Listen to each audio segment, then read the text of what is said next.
Bueno, les presento rápidamente a la doctora Agustina Gómez Laich. Ella es investigadora adjunta del CONICET en el Instituto de Ecología, Genética y Evolución de la Universidad de Buenos Aires. Sus trabajos se focalizan en el estudio del comportamiento de alimentación de aves marinas, principalmente buceadoras. Para ello, utiliza diferentes dispositivos electrónicos como sistemas de posicionamiento global, sensores de presión, acelerómetros y cámaras de video. Para analizar los grandes volúmenes de datos recolectados por estos dispositivos, emplea principalmente el lenguaje de programación R. Sus estudios buscan responder preguntas relacionadas con cómo estos animales obtienen su alimento, de qué manera utilizan el espacio, el tiempo y la energía a diferentes escalas. Sus investigaciones se reflejan en 41 publicaciones científicas y en presentaciones en congresos de índole nacional e internacional. Bienvenida, doctora, y muchas gracias por aceptar esta invitación. Muchísimas gracias, especialmente a Cecilia, Humberto y Verónica. La verdad que estoy muy contenta de estar acá compartiendo, bueno, parte de los que son los trabajos en los cuales formé parte, y además también voy a presentar un poco de otros trabajos. O sea, la mayor parte de la presentación van a ver que contiene información extraída de estudios en aves marinas, principalmente buceadoras, pero no quise dejar de incluir también trabajos en otras especies, algunas en mamíferos. Bueno, en esta primera diapositiva lo que quería mostrar es un poco cómo los avances tecnológicos han permitido eh, obtener una gran cantidad de información. Hace aproximadamente 30 a 35 años, a través de trabajos utilizando principalmente radiotelemetría, como puede verse en esta parte de la figura, era posible obtener unas pocas posiciones de los animales en el tiempo. Acá está representado con estos dos puntitos. En cambio, gracias a los avances tecnológicos actualmente, podemos recolectar una gran cantidad de información de posición, de aceleración, como vimos en la charla previa de Jusey, y de otros sensores, como son magnetómetros, sensores de temperatura, de presión. También a través de la utilización de sensores remotos podemos obtener información del ambiente y del hábitat donde los animales se mueven y poder asociar los movimientos que realizan con determinadas características del lugar donde se encuentran. E incluso la aplicación de dispositivos de proximidad nos permite estudiar interacciones entre individuos. Esto ha generado grandes bases de datos, y principalmente estas grandes bases de datos se generan por la alta tasa de muestreo de los dispositivos, que pueden ser mayores a 200, 300 datos por segundo. Ha aumentado la cantidad de tiempo que uno puede dejar el dispositivo sobre los animales debido a las mejoras en las baterías. Por otro lado, actualmente los dispositivos electrónicos tienen varios sensores registrando información de manera simultánea. Es posible realizar el seguimiento en simultáneo de varios individuos, y hay una alta rentabilidad medida como el número de localizaciones por esfuerzo. Esfuerzo puede ser medido en términos de tiempo o en términos económicos también.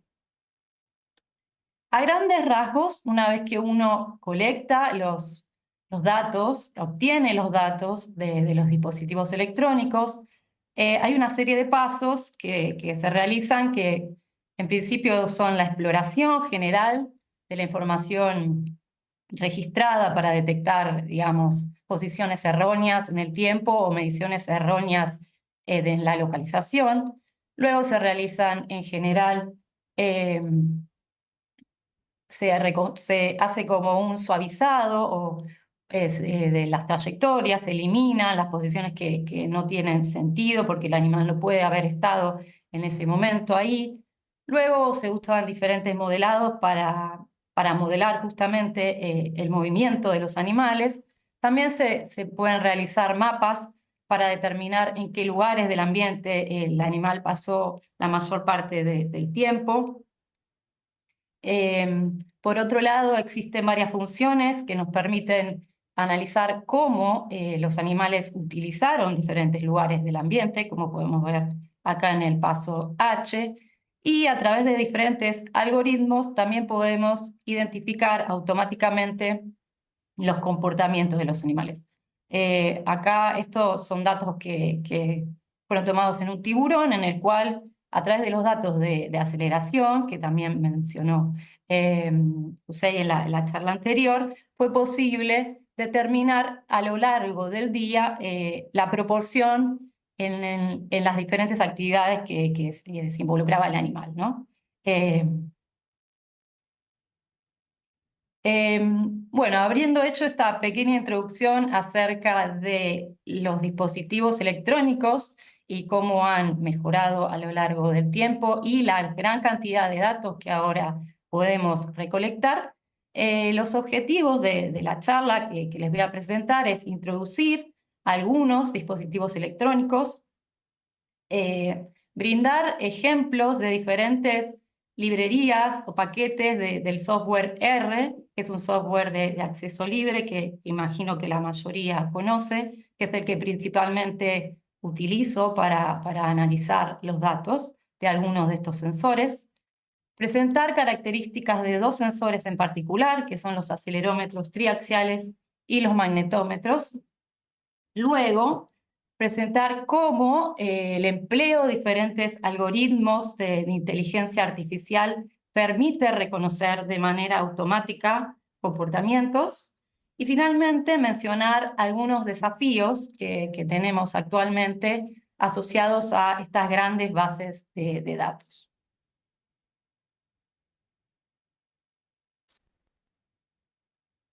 Voy a empezar hablando un poquito acerca de los GPS, que son ampliamente utilizados para estudiar las áreas de uso, o sea, el uso del espacio y las trayectorias de los animales. En líneas generales, los GPS lo que nos aportan es información de posición en el tiempo, es decir, de latitud y longitud. Acá lo que podemos ver en este mapa son las trayectorias de 35 cormoranes imperiales de una colonia de Punta León. Esto es en Patagonia, Argentina. Cada una de estas trayectorias en violeta corresponde a un animal. Estos dispositivos fueron programados para tomar un dato por segundo. Son bases de datos grandes, no tan grandes como las que uno obtiene cuando utiliza acelerómetros, pero gracias a diferentes paquetes, es posible obtener rápidamente características generales de los viajes. En este caso, cada una de estas trayectorias corresponde a un viaje de alimentación de estos animales. Estos animales realizan viajes al mar aproximadamente durante 5 horas para recolectar alimento y después vuelven a la colonia para incubar los huevos o alimentar a los pichones, dependiendo de la etapa de la época reproductiva en la que se encuentren. Entonces, rápidamente, a través de un software R y un paquete que se denomina de hábitat, uno puede regularizar la información de estos GPS, de las trayectorias, y luego, una vez hecha esta regularización, uno puede, a través de funciones simples, obtener una tabla con características generales de los viajes de los animales que fueron instrumentados. Gracias a la programación de los GPS para registrar datos de manera frecuente, en este caso un dato por segundo, podemos no solo tener información de la trayectoria de estos animales en el mar, sino también poder identificar comportamientos como flotación, vuelo o buceo. En este caso, lo que vemos en este mapa es la trayectoria de un solo cormorán imperial de la misma colonia, de la colonia de Punta León, localizada en Patagonia, Argentina, y vemos cómo estos datos de GPS nos permiten determinar los buceos, es decir, dónde estos animales bucearon, que son los circulitos en gris. En negro y más grueso, la línea negra gruesa es el momento en que los animales flotaron, y la línea más finita es cuando bucearon. Entonces, esta información más detallada de los comportamientos nos puede permitir determinar cómo son las estrategias de búsqueda, cuáles son las áreas principales donde los animales estuvieron buscando alimento de manera más activa y cuáles serían las áreas que principalmente se usan para tránsito, ¿no? Para el vuelo. Este es otro ejemplo que me pareció súper interesante, que también por medio de la aplicación de GPS, esto tiene ya un par de años, desde el 2010, colocados en palomas mensajeras, pudieron estudiar cómo sería la interacción entre los individuos dentro de una bandada. Y si hay una estructura jerárquica, que vieron que sí. Acá lo que podemos ver son las trayectorias de todos los individuos durante un periodo de 10 minutos. Cada individuo, la trayectoria de cada individuo está indicada en un color diferente. Y luego, a través de los datos de GPS y de modelos físicos, pudieron establecer la jerarquía y vieron que esta jerarquía está principalmente dada por el retraso que hay en el movimiento de un animal con respecto a otro. Ese delay en la decisión de moverse para un lado u otro genera una jerarquía en una bandada, en este caso, de palomas mensajeras, tamaño de 10 individuos, ¿no? Otro sensor utilizado en aves o animales buceadores, pueden ser no exclusivamente aves, ¿no? Vamos a hablar de lobos marinos, elefantes marinos, son los sensores de profundidad. Los sensores de profundidad hace más de 35 años que se usan, sin embargo, en la actualidad registran datos a una frecuencia mucho más alta y también se usan con otros sensores en simultáneo, como pueden ser de temperatura, de luz, de velocidad. Entonces me pareció también importante mostrarles este ejemplo. Acá lo que podemos ver es una serie de buceos de un cormorán imperial durante un viaje de alimentación. A grandes rasgos, lo que podemos ver es que los buceos de este animal fueron realizados entre 20 y 30 metros. Acá en el eje Y la profundidad en metros, mientras en el eje X tenemos el tiempo.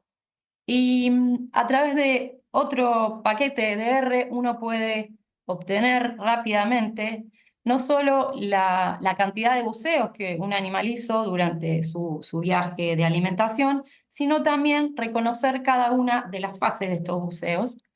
Ustedes por ahí lo ven medio chiquito, pero cada uno de los buceos tiene colores de diferentes, tiene puntos de diferentes colores. Acá hay un ejemplo. Este es un buceo de un animal en el cual esta es la etapa de descenso, esto es el fondo y acá el animal sube a la superficie a respirar.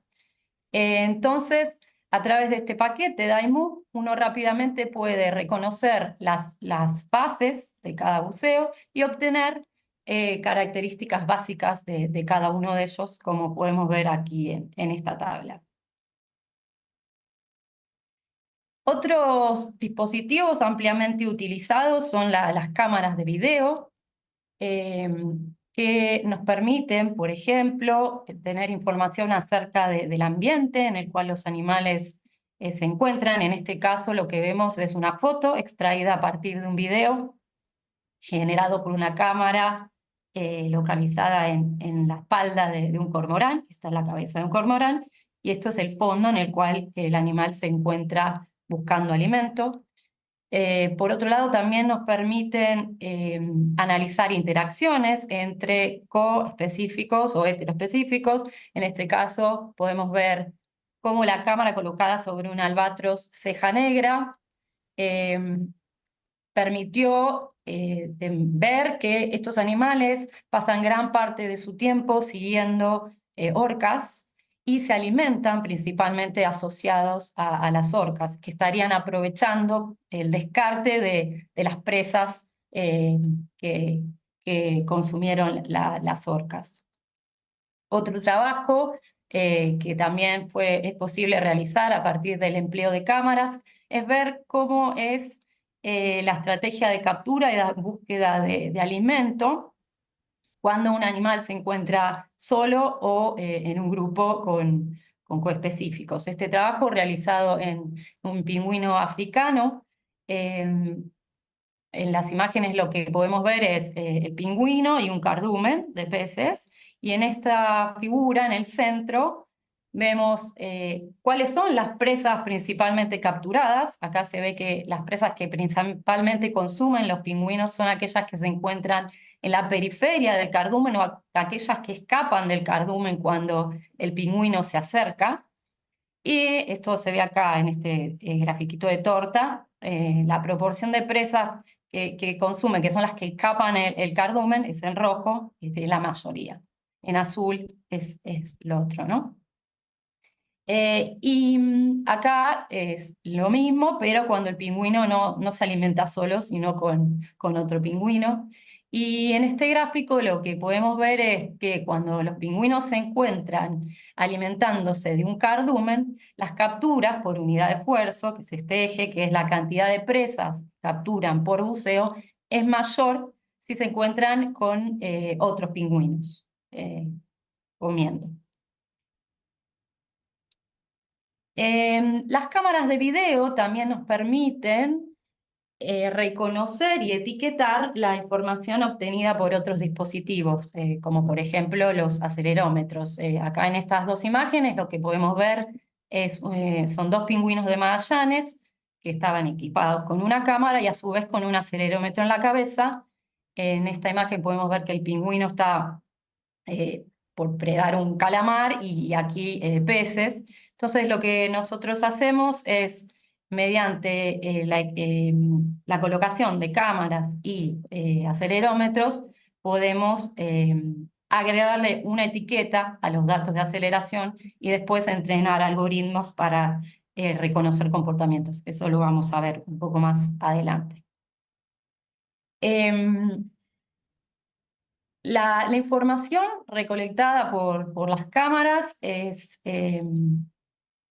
la verdad bastante laborioso. Mirar todos los videos lleva mucho tiempo y también es bastante subjetiva porque la clasificación de los comportamientos por ahí, si son comportamientos más conspicuos, es más sencillo, pero en el caso de comportamientos de captura de presas, los cuales se realizan de una manera muy rápida, es difícil y solamente un ojo entrenado es capaz de reconocer cuando los animales efectivamente capturaron una presa a través de los videos. Entonces, en los últimos años lo que se ha estado trabajando es en diferentes algoritmos que permitan clasificar de manera automática los comportamientos a partir de los fotogramas.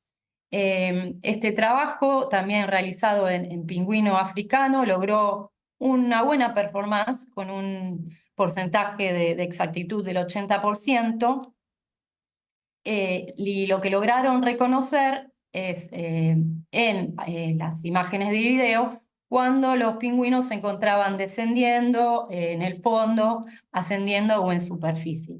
No indagaron en tratar de reconocer a través de los videos captura de presas. En este segundo trabajo, que es un poco más reciente, sí, a través de redes neuronales, intentaron reconocer de manera automática eventos de captura de presas y lograron un resultado que no es malo, pero sin embargo también tuvieron como muchas fallas y no es muy confiable, digamos. El algoritmo no reconoce bien cuando los pingüinos capturan presas, y esto estaría dado principalmente por, como podemos ver aquí, burbujas. Muchas veces el algoritmo se confunde las burbujas con peces. Por otro lado, en otras imágenes los peces se ven de una manera muy difusa, como vemos aquí. Y a su vez, el evento de captura es muy rápido, puede ser de menos de un segundo, y movimientos muy rápidos, y se genera como mucha confusión. Y la red no permitió reconocer claramente estos estos comportamientos. Entonces, por ahora no estaría lista como para ser utilizada para reconocer a partir de las imágenes los comportamientos de captura de alimento en esta especie de pingüino.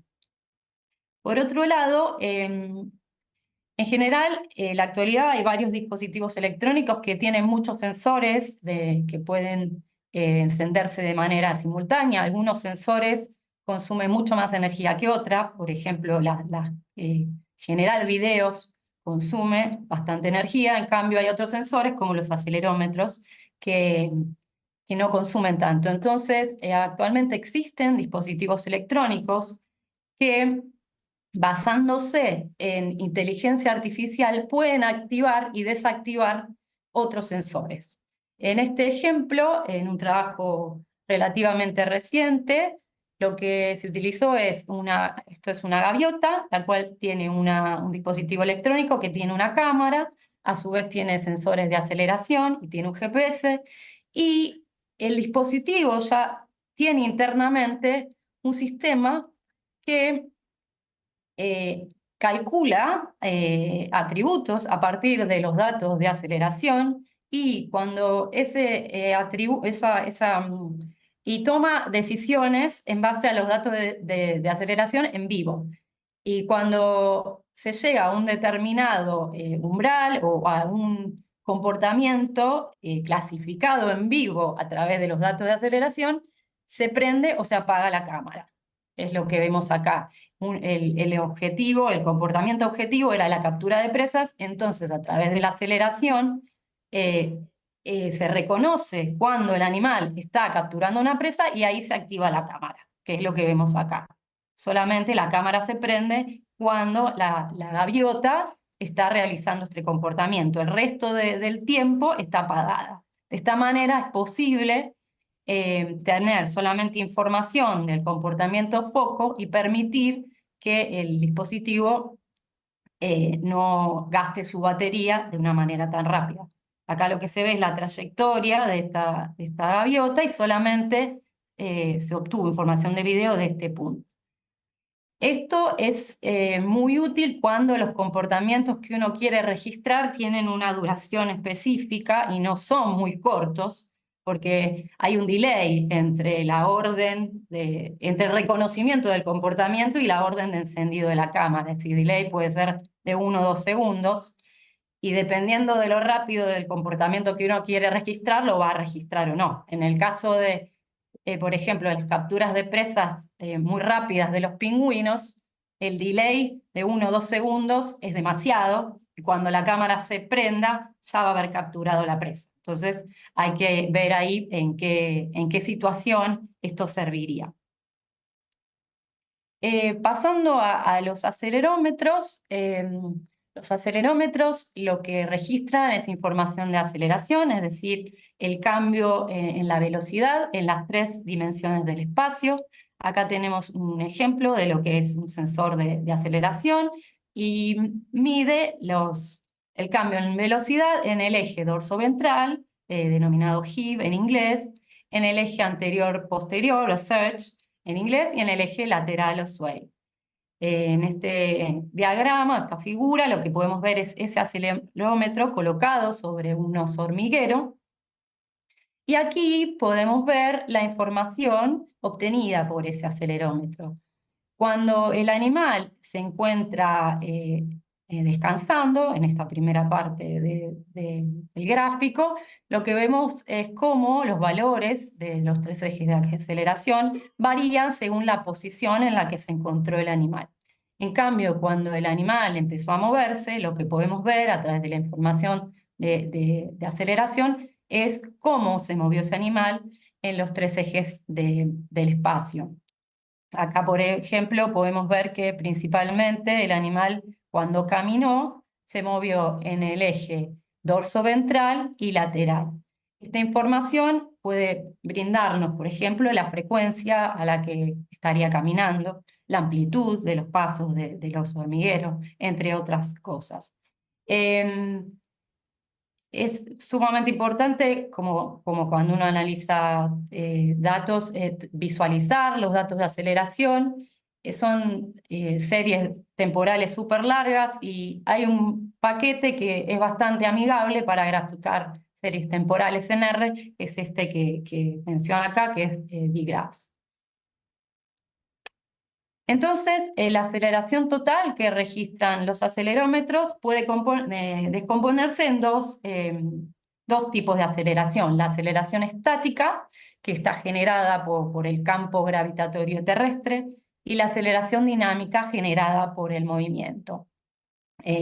¿Cómo aislamos una de otra? Bueno, primero en este gráfico, por ejemplo, en negro lo que podemos ver es la señal de aceleración de un solo canal, del canal dorso-ventral, en función del tiempo, o sea, en un minuto, 60 segundos, y en rojo la aceleración estática calculada utilizando una media móvil de 3 segundos. Si uno le resta a la aceleración total la aceleración estática, obtiene lo que es la aceleración dinámica. ¿Y qué tipo de información nos brindan estas dos aceleraciones, estos dos componentes de la aceleración total? La aceleración estática nos permite obtener información acerca de la postura corporal de un animal en un momento dado, a través de dos ángulos. El ángulo de cabeceo o pitch, que es un ángulo formado entre el eje longitudinal del cuerpo y un plano horizontal, y el ángulo de Rod-Lido, o sway, el cual nos permite, el cual es un ángulo entre el eje dorso-ventral del cuerpo y un plano horizontal. Estos dos ángulos pueden ser calculados a través de estas fórmulas, en las cuales SI, SX y SZ corresponden al componente estático de la aceleración. Estos ángulos se calculan teniendo en cuenta los componentes estáticos. La aceleración dinámica no. Por otro lado, la aceleración dinámica nos permite tener información muy detallada del movimiento corporal de un animal. Por ejemplo, en esta figura lo que podemos ver es la aceleración del canal dorso-ventral cuando un ave se encuentra volando. Entonces, lo que nos permitiría o nos permite esta información es, por ejemplo, analizar la frecuencia de aleteo de un ave en un momento dado o determinar si el ave se encontraba aleteando o planeando a lo largo de un momento de vuelo y relacionar esto, por ejemplo, a diferentes variables como pueden ser la intensidad del viento o la dirección del viento. Por otro lado, en este otro ejemplo, acá lo que tenemos es el perfil de profundidad de un cormorán. Esta es la fase de descenso en la columna de agua. Aquí vemos el fondo y aquí vemos el ascenso. Y aquí abajo tenemos la información del canal también dorso-ventral o HIV, la aceleración de ese canal, ¿no? Y vemos cómo la actividad en ese canal es mucho más intensa aquí, que es la fase de descenso, es medianamente intensa durante la fase de fondo, que es cuando los animales buscan alimento, y prácticamente es muy baja en el ascenso, porque los animales ascienden de manera prácticamente pasiva, aprovechando la fuerza de flotabilidad que los sube para la superficie. Y en este trabajo lo que hicimos fue utilizar la información de aceleración para determinar en qué medida la colocación de anillos para marcar las aves, esos anillos que se ponen en las patas de las aves, queríamos ver si afectaban o no el comportamiento de buceo. En la colonia de Punta León, que les mencioné anteriormente y vieron en los mapas, hay muchas aves que están marcadas con anillos, los cuales nos permite realizar diferentes tipos de estudios, teniendo idea de cuál es el individuo que estamos trabajando, y podemos seguirlo también durante temporadas reproductivas consecutivas. Entonces hicimos uso de esos animales con y sin anillos y evaluamos en qué medida el anillo afectaría el comportamiento de buceo. Nos concentramos en la fase de descenso, porque es justamente cuando el animal tiene que hacer más o invertir más energía para descender, ¿no? Para bucear. Y bueno, no vimos prácticamente efectos negativos, son muy leves, lo cual nos dio bastante tranquilidad. Por otro lado, en este trabajo lo que hicimos fue utilizar dos acelerómetros colocados de manera simultánea, uno en el cuerpo y otro en la cabeza de pingüinos y de cormoranes. Lo que podemos ver en el panel superior es la información correspondiente a pingüinos de Magallanes y en el panel inferior al cormorán imperial. Y en estos box plots lo que puede verse es que en la fase de descenso el movimiento de la cabeza y del cuerpo de los pingüinos fue prácticamente el mismo, durante la fase de fondo también y durante la fase de ascenso también. O sea, los pingüinos mueven la cabeza y el cuerpo de una manera muy similar durante sus buceos. En cambio, en el caso de los cormoranes, podemos ver que si bien los movimientos son bastante similares cuando el animal desciende en la columna de agua, hay una gran diferencia en el movimiento del cuerpo y de la cabeza en la etapa de fondo, que es cuando los animales capturan su alimento. Y esta diferencia entre el cuerpo y la cabeza, entre el movimiento de ambas partes, estaría dada o es posible gracias al cuello, al largo cuello que tienen los cormoranes, a diferencia de los pingüinos, y mover solamente la cabeza de manera rápida, buscando las presas, y no mover todo el cuerpo, les permitiría un importante ahorro de energía. En este trabajo que realmente me encantó, lo que hacen es utilizar acelerómetros para estudiar los patrones de sueño de un grupo de babuinos. Este también es un ejemplo de grandes bases de datos. Lo que hacen es instrumentar 26 animales de manera simultánea, registrando información de aceleración a 10 Hz y de GPS a 1 Hz durante un mes. Y lo que estudiaron fue cómo son los patrones de sueño de estos animales, y vieron que los animales duermen menos cuando se encuentran en lugares desconocidos, como árboles desconocidos, y también tienen menos horas de sueño cuando están próximos a grupos de coespecíficos. Y que tienen periodos de vigilia sincronizados.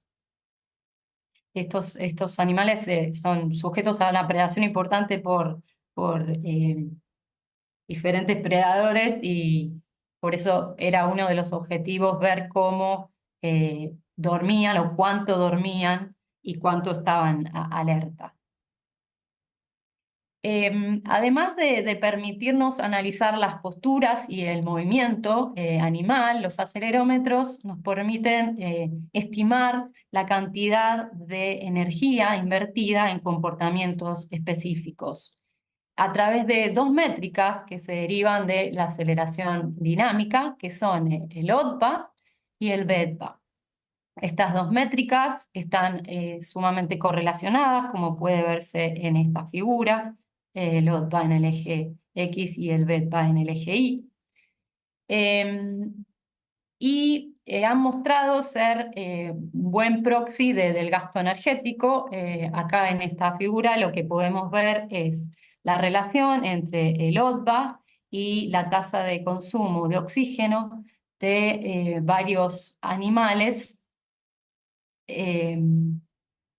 Y en todos los casos la relación fue significativa.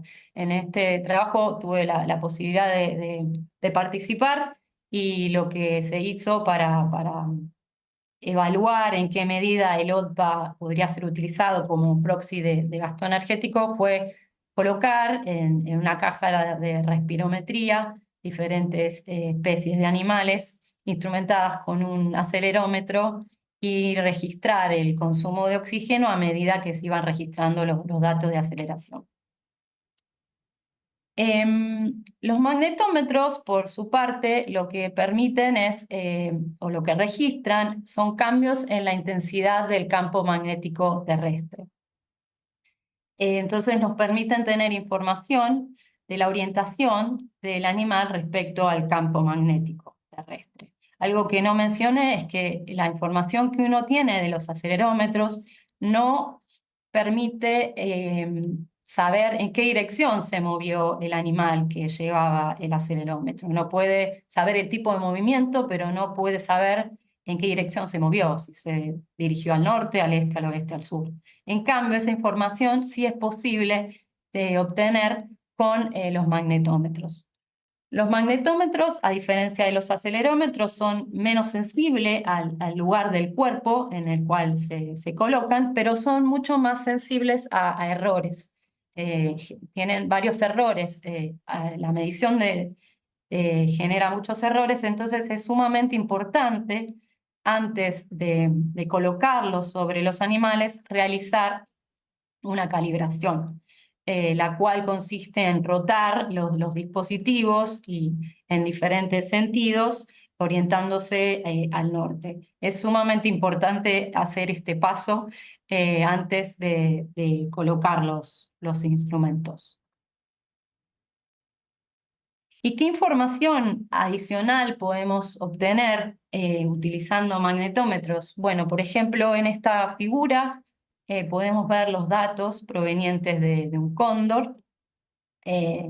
Los cóndores pasan gran parte de vuelo sin aletear, planeando, solamente aletean en 1% del tiempo de vuelo. Entonces, la información de aceleración, que es lo que podemos ver acá en la parte inferior de este gráfico, es prácticamente similar a lo largo de 25 minutos de vuelo. Entonces, no nos estaría dando mucha información. En cambio, cuando uno ve los datos de magnetometría, ve cómo variaron y de manera importante a lo largo de estos 25 minutos. Podemos ver un patrón acá, otro patrón acá y otro acá, y muy diferentes. Entonces, en este caso, la información de magnetometría permitió analizar cuando los animales se encuentran volando en pendientes ascendentes, cuando planeando y cuando moviéndose de manera circular aprovechando las térmicas. En general, los magnetómetros y los acelerómetros se encuentran juntos dentro de una unidad de medida inercial, la cual tiene estos sensores y a su vez tiene también giroscopios.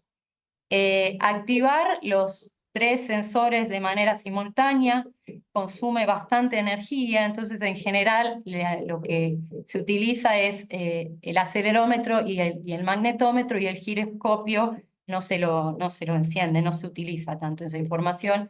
Además está sujeta a bastante deriva. Entonces, teniendo información de aceleración y de magnetometría, lo que uno puede hacer es reconstruir las trayectorias de los animales con un grado de detalle muy alto, y además teniendo la ventaja de que, a diferencia de los GPS, uno no necesita conectarse con un satélite. Entonces, a través de esta técnica, que ahora brevemente les voy a mostrar o decir cómo sería, uno puede reconstruir la trayectoria de un animal que se encuentra de manera subterránea, en una cueva, o está buceando debajo del agua, o está moviéndose en un bosque muy denso. Esta técnica de reconstrucción de las trayectorias se denomina navegación por estima, o dead reckoning en inglés, y consiste en integrar las posiciones obtenidas a través del magnetómetro, que nos da información de rumbo, con información de velocidad que podemos estimar a partir de la información de aceleración. La reconstrucción de las trayectorias a través de navegación por estima está sujeta a error, entonces lo aconsejable es corregir estas trayectorias a través de una segunda fuente, como puede ser un GPS. Y bueno, en este trabajo, si quieren tener un poco más de información acerca de esta reconstrucción y corrección de las trayectorias, acá van a encontrar esa información y también una función en R que hace ese trabajo. Este es un ejemplo en el cual podemos ver cómo a través de navegación por estima es posible reconstruir la trayectoria de un buceo, de un cormorán imperial.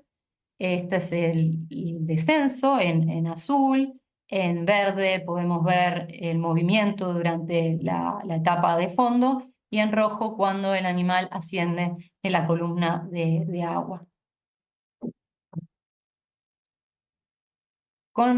Pasando ya a la identificación de comportamientos a través de los datos de aceleración, lo que les voy a presentar son algunas de las técnicas que se utilizan. Una de ellas consiste en la utilización de umbrales, que es una técnica sencilla. Por ejemplo, en este ejemplo que fue hecho son datos provenientes de gaviotas, lo que hacen es calcular diferentes parámetros a través de los datos que provienen de los datos de aceleración. Por ejemplo, uno es el desvío estándar de un canal en particular, que es el dorso ventral. Esta es la aceleración dorso ventral a lo largo del tiempo, y acá tenemos el desvío estándar de esa aceleración. Y luego, a través de un gráfico, un histograma de frecuencia, es posible ver cómo se distribuyen esos datos.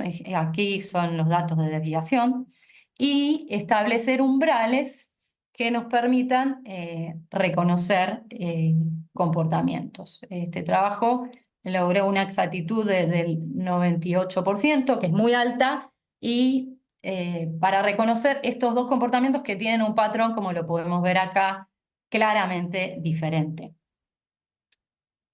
Por otro lado, otro algoritmo que nosotros utilizamos es el de K vecinos más cercanos. En este ejemplo lo que podemos ver es la información de aceleración del cuerpo y de la cabeza de un pingüino de Magallanes durante un momento en el cual el pingüino se encontraba nadando y durante un momento en el cual el pingüino captura una presa. En la fase de fondo, esta es información de la fase de fondo y esta es información de la fase de ascenso. Y acá tenemos la información de la fase de fondo y de ascenso durante un momento en que no capturó y capturó, pero de la cabeza. Entonces tenemos información del cuerpo y de la cabeza.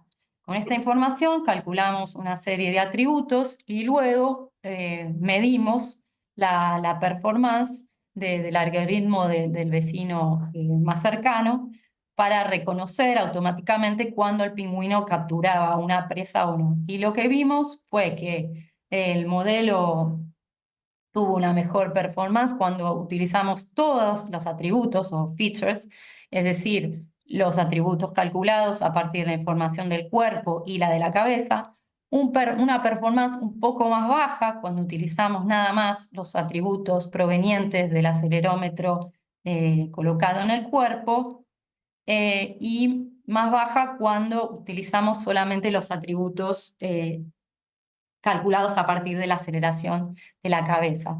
Esto me parece importante también ver estas diferencias porque en base a estos resultados uno puede decidir cuántos aparatos colocar sobre el animal, cuando la cantidad de aparatos que uno tiene es limitante, y acá vemos que colocar solo un aparato en el cuerpo nos brinda la información suficiente como para determinar cuándo el animal se encontró capturando presas o no.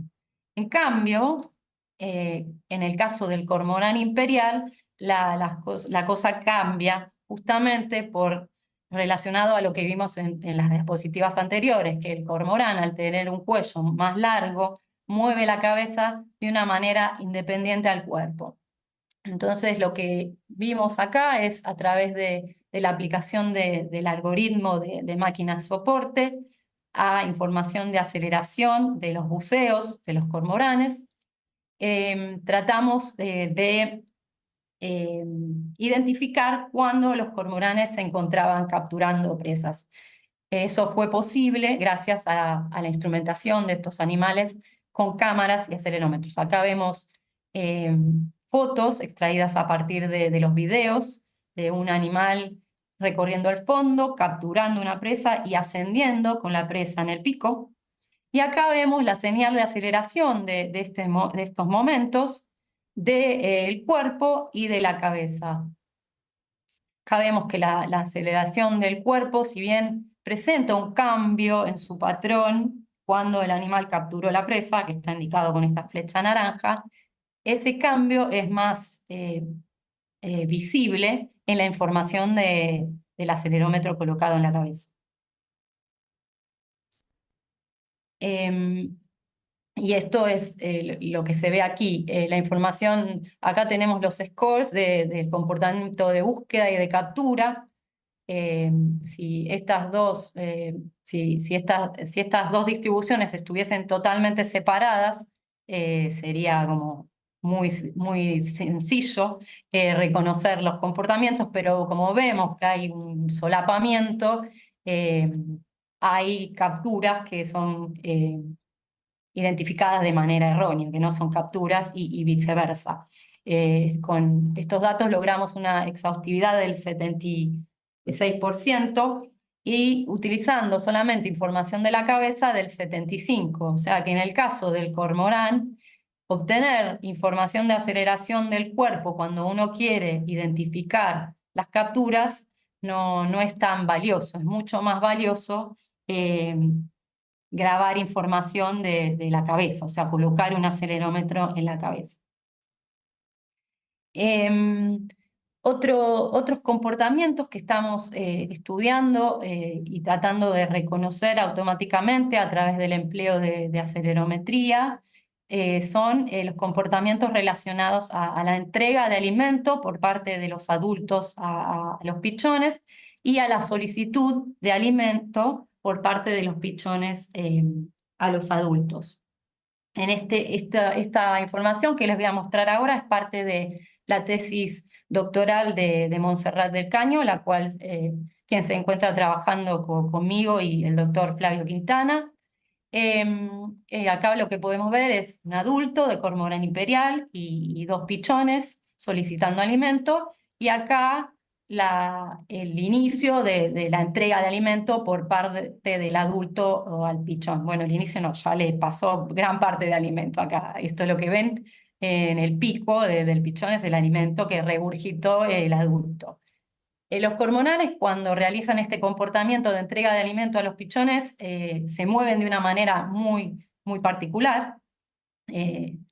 Lo que nos llevó a pensar que la colocación de un acelerómetro en la cabeza, como pueden ver en esta foto, sería una herramienta muy útil para reconocer estos comportamientos de manera automática, lo cual nos permitiría equipar varios animales de manera simultánea, y por otro lado también aporta información que no es posible tener cuando uno firma a los animales, porque una pregunta podría ser ¿por qué quieren tener o poder identificar estos comportamientos cuando es posible firmarlos? No estamos ahora hablando de un animal que está alimentándose en el fondo del mar, donde es muy difícil firmarlo. Acá estamos hablando de comportamientos que uno podría filmar. Bueno, la información de aceleración brinda ventajas, porque es posible tener mucha información de manera simultánea, de comportamientos muy sutiles que el ojo humano a veces no reconoce. A su vez, a veces los animales rotan en el momento en el cual uno los está filmando y no podés verlos. Y además, esta información, si uno el acelerómetro también se lo deja al animal durante largos periodos de tiempo, puede obtener mucha información y no solamente del momento en que le entregó alimento al pichón, sino también de cuándo se alimentó. Y puede relacionar la cantidad de alimento ingerida y la cantidad de alimento entregada a la descendencia y a cada uno de los pichones. Este trabajo, que fue recientemente aceptado, lo que hicimos fue entrenar también máquinas de vector soporte con información proveniente de adultos instrumentados con un acelerómetro en la cabeza, como podemos ver acá, alimentando a pichones de diferente edad. Eso es lo que ven acá como categoría A, son pichones que tenían menos de una semana.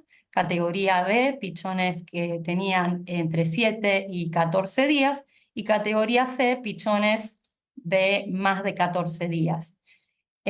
Cada uno de estos gráficos lo que podemos ver es la señal de aceleración de los 3 ejes, de momentos en el cual el adulto no se encontraba alimentando al pichón y cuándo alimentó al pichón. Esto para pichones de categoría A, categoría B y categoría C. Lo que vemos es que, por un lado, los eventos de alimentación son mucho más largos en los pichones más grandes y que la señal es muchísimo más clara. Y eso se vio representado con la precisión que obtuvimos para clasificar estos comportamientos de manera automática, que fue mucho mayor cuando los pichones tenían entre 14 y más días de edad. Y ya casi finalizando, respecto al comportamiento de solicitud de alimento por parte de los pichones, acá lo que vamos a ver es un video en el cual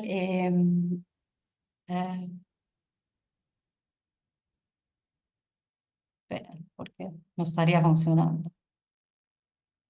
Ahí, a ver, ahí. Ahí vemos un pichón solicitando el alimento al adulto, el pichón en azul. Ahí el adulto le está entregando alimento, como ven.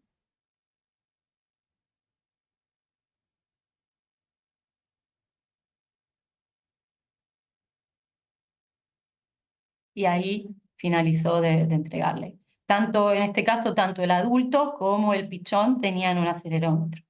Y acá, en este panel, lo que vamos a ver es la señal de aceleración correspondiente al pichón.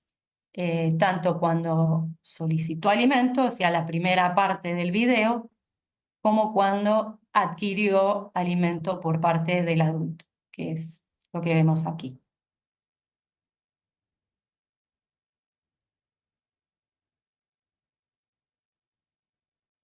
Estos son resultados preliminares, pero hasta ahora lo que vimos es que a través del algoritmo de Random Forest pudimos identificar con el 80% de precisión estos comportamientos, ¿no? El de solicitud y el de adquisición de alimento a partir de información obtenida por acelerómetros colocados sobre los pichones.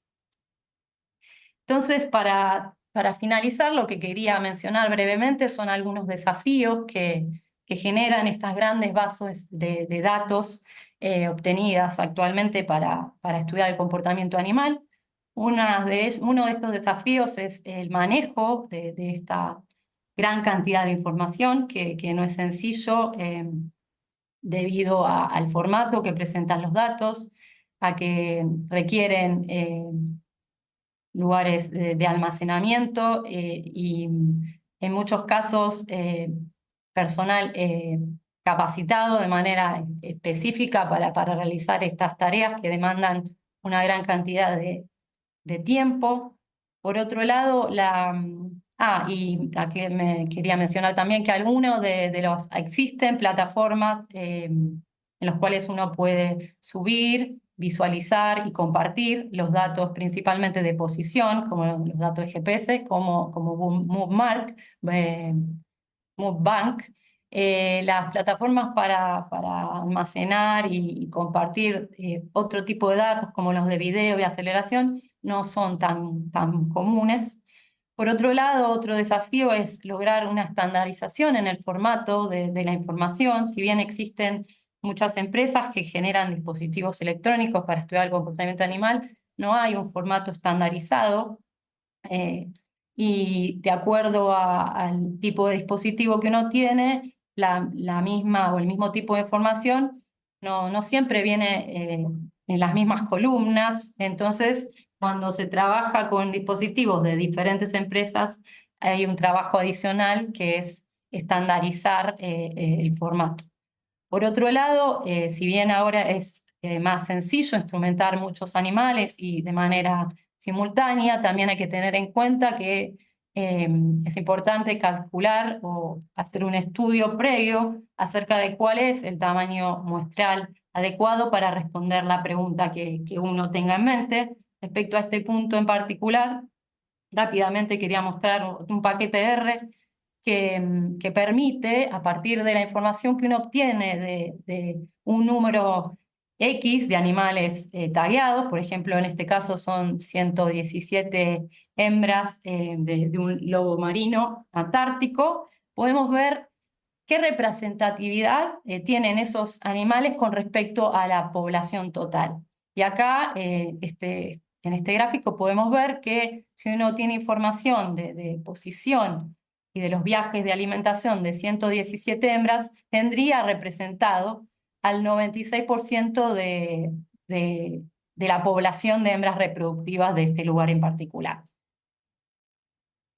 Por otro lado, me parece importante también incluir en los programas curriculares de ciertas carreras, como por ejemplo de la licenciatura en biología, materias optativas de programación o análisis de grandes bases de datos, y fomentar los trabajos multidisciplinarios que incluyan eh, físicos, gente especialista en manejo de grandes bases de datos, programadores, ingenieros electrónicos, biólogos, psicólogos, sociólogos. Sí. Bueno, y muchísimas gracias. Antes de terminar, quería agradecer a CONICET, a la Agencia Nacional de Promoción Científica y Tecnológica, al CELFI, que es un centro latinoamericano de formación interdisciplinaria, que actualmente ya no existe más, pero gracias a una beca de 3 meses, ya hace unos años pude realizar una estadía en un centro de inteligencia artificial acá en Buenos Aires, al Swansea Lab for Animal Movement, donde tuve la posibilidad de realizar varias pasantías y aprender mucho acerca de la interpretación y el análisis de datos de aceleración, y a Tecnosmart por facilitarnos y ayudarnos para obtener los dispositivos que usamos principalmente sobre los individuos. Y acá les dejo mi mail y 2 páginas web. Una es la del Laboratorio de Ecología de Predadores Topes, donde van a encontrar gran parte de los trabajos que fui mencionando a lo largo de la charla, y la del Laboratorio de Ecología de Comportamiento Animal. Bueno, muchísimas gracias y quedo para las preguntas. Muchas gracias, doctora. Tenemos espacio tal vez para una pregunta. Sí. Está yendo para allá, ¿verdad? Muchas gracias por su plática, doctora. Un par de preguntitas. La primera, ¿no hay ningún problema en utilizar el mismo tipo de análisis para 2 bichos completamente distintos? Uno que se mueva bien en tierra como el cóndor y otro que sea más marino como un cormorán. Y la otra es, como buen biólogo, soy gran fan de utilizar paquetes de R, pero no existe un problema en el que el uso, reuso y abuso de los paquetes. Luego de repente si vas y te topas con un computólogo que nada más programa en Python o peor aún en C, a mí me daría mucha pena decirle, no, pues ¿sabe qué? Solamente sé correr este análisis con este paquete NR y no tengo ni idea del fundamento matemático que está detrás de las funciones de ese paquete. Bueno, empiezo por la pregunta, la primera. La segunda me hiciste reír y entiendo perfectamente tu punto. La primera, sí, a ver, el tipo de herramientas, creo que te referís al tipo de algoritmos para reconocer comportamientos. Dependen, es importante ver qué frecuencia de datos tiene uno para reconocer el comportamiento en cuestión. Eso no quise meterme porque si no ya me iba a extender mucho, pero suponiendo que uno tiene la frecuencia de datos que permiten clasificar o identificar cada uno de los comportamientos, depende de la pregunta. Nosotros tratamos siempre de empezar por algoritmos sencillos y después ir escalando hasta donde nos permite nuestro conocimiento como biólogos. Y ahí por eso digo lo importante de la multidisciplina, ¿no? Eh, eh, Trabajamos con Random Forest, máquinas de vector soporte y el KNN, pero no estaría, o sea, no estamos preparados para redes neuronales. Ahí tendríamos que trabajar con alguien más especialista en este tipo de análisis. Por otro lado, lo de Python, entiendo perfectamente tu pregunta, y cuando yo tuve la oportunidad de hacer esa estadía de 3 meses acá, vine a un laboratorio de gente que trabaja con inteligencia artificial y me dijeron que lo ideal no sería trabajar con R. Pero bueno, en mi caso era poco tiempo para aprender un nuevo programa de un lenguaje de programación y a su vez cumplir con los objetivos que quería y continué trabajando con R, pero entiendo que no es el mejor lenguaje de programación para muchos de estos análisis que presenté. Sí. Muchas gracias. ¿Alguna otra pregunta rápido? Está ya, perdón. Doctora, mientras le pregunto, ¿no les afecta a los animales que les peguen el sensor y con qué se lo pegan? Está buenísima la pregunta.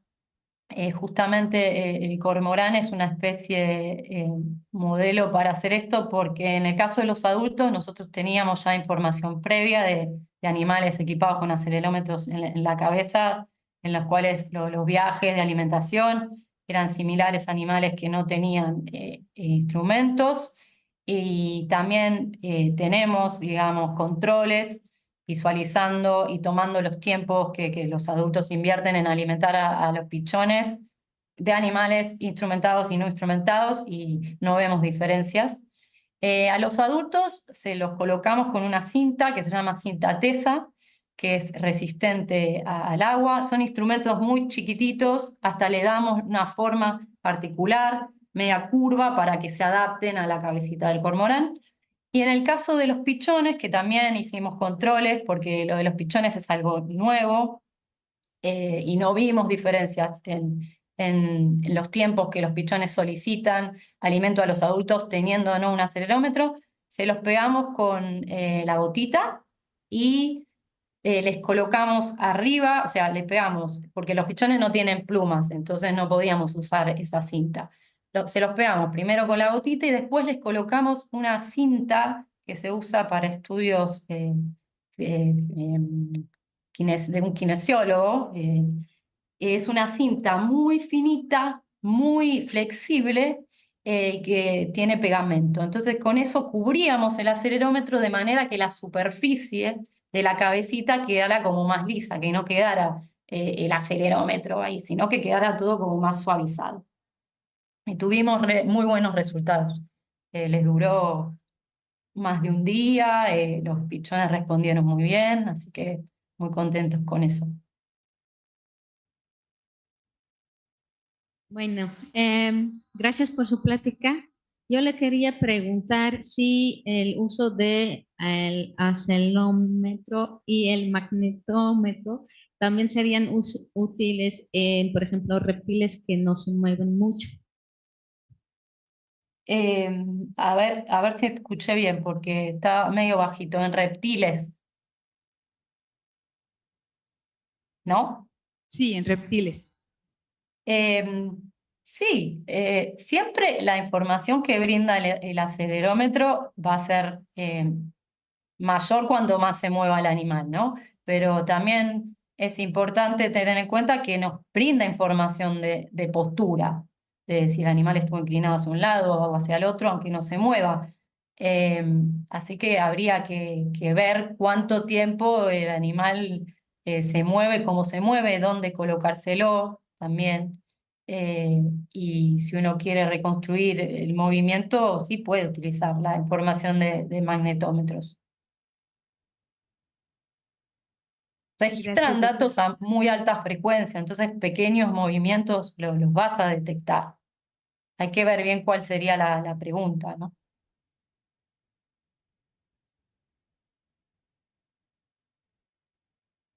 Bueno, le agradecemos muchísimo a la doctora Agustina Gómez Laich y le hacemos entrega virtual de su certificado, su reconocimiento por su participación en este primer simposio computacional de inteligencia aplicada al análisis de la conducta animal. Vamos a pasar a la última charla previa a la comida. Entonces, Muchísimas gracias. sí, gracias a usted.